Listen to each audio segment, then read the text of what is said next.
George Washington, our first president of the United States, lived by 110 precepts known as the rules of civility and decent behavior in company and conversation.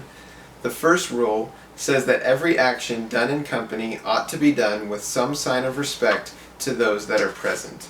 And the eighth rule says that at play and at fire it's good manners to give place to the last comer, and affect not to speak louder than ordinary.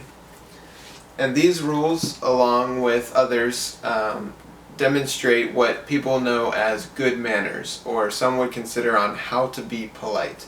For example, saying please and thank you, or having good table manners. But as we will see, politeness theory goes far beyond this, and it all starts with face.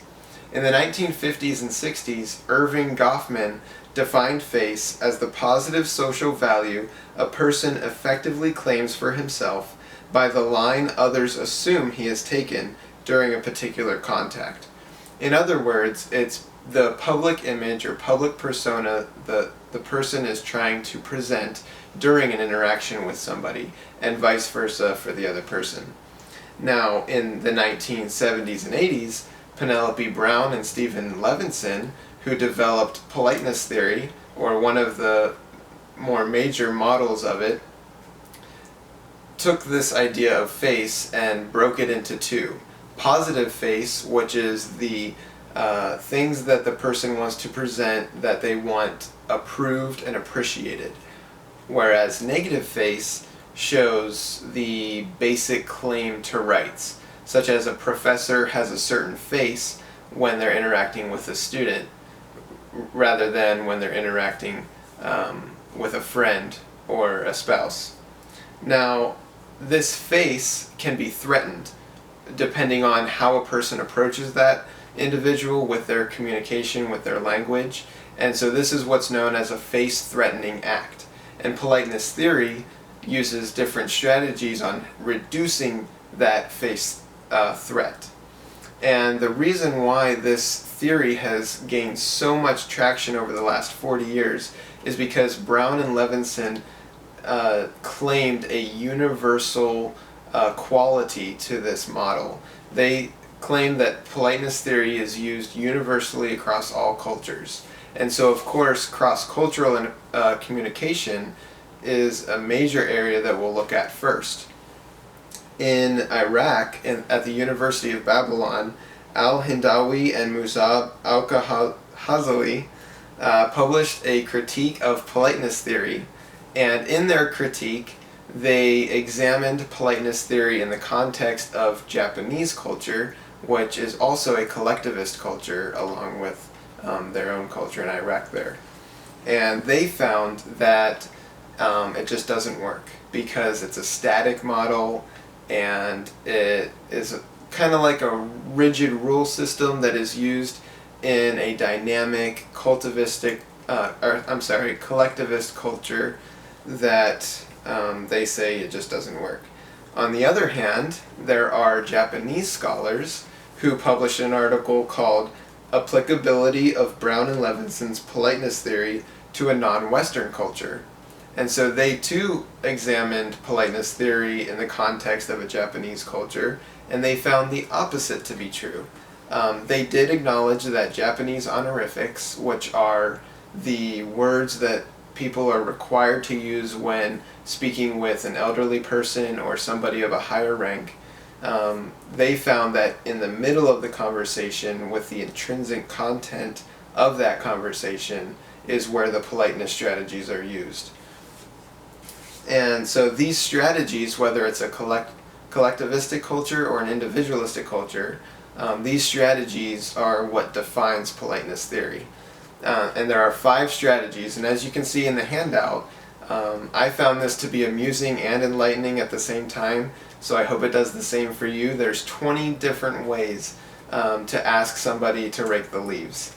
And so using that, there are 5 strategies that Brown and Levinson exhibit. The first one being bald on record, so basically a direct statement, go rake the leaves. The second is positive politeness, which focuses on supporting the person's face. And so it's, hey, I know you do such a great job with raking the leaves, would you mind doing that today? Negative politeness, on the other hand, doesn't want to impose. It says, I know you're busy, I'm sorry to bother you, I hope I'm not imposing, but would you mind raking the leaves? The fourth strategy is indirectly off record. So you're not directly saying it, you're kind of implying it. Hey, the yard would look really great if the leaves weren't there. So it's not a direct question, but you're kind of implying it.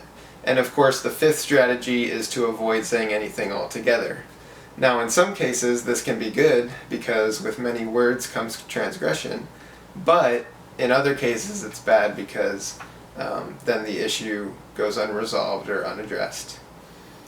And so using these strategies obviously can affect many different areas. One area that I find particularly interesting is computer-mediated communication, text messaging, emailing, chat systems, because these are purely linguistic. Even though you can use emojis to kind of express emotion, they are linguistic communication.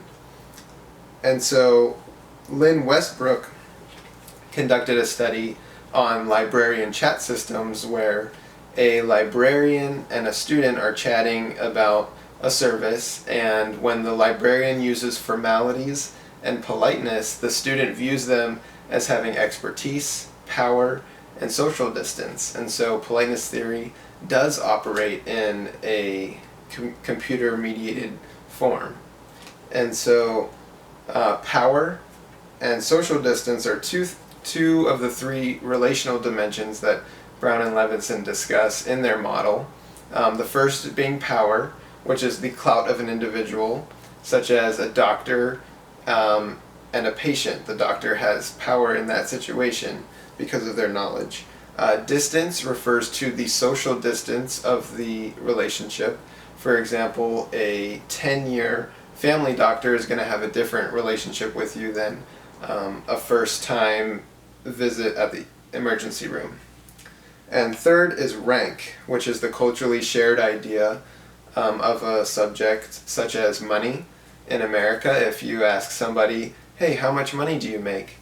In some areas this might be considered polite, but in others not so polite. And so which side of politeness theory are you on?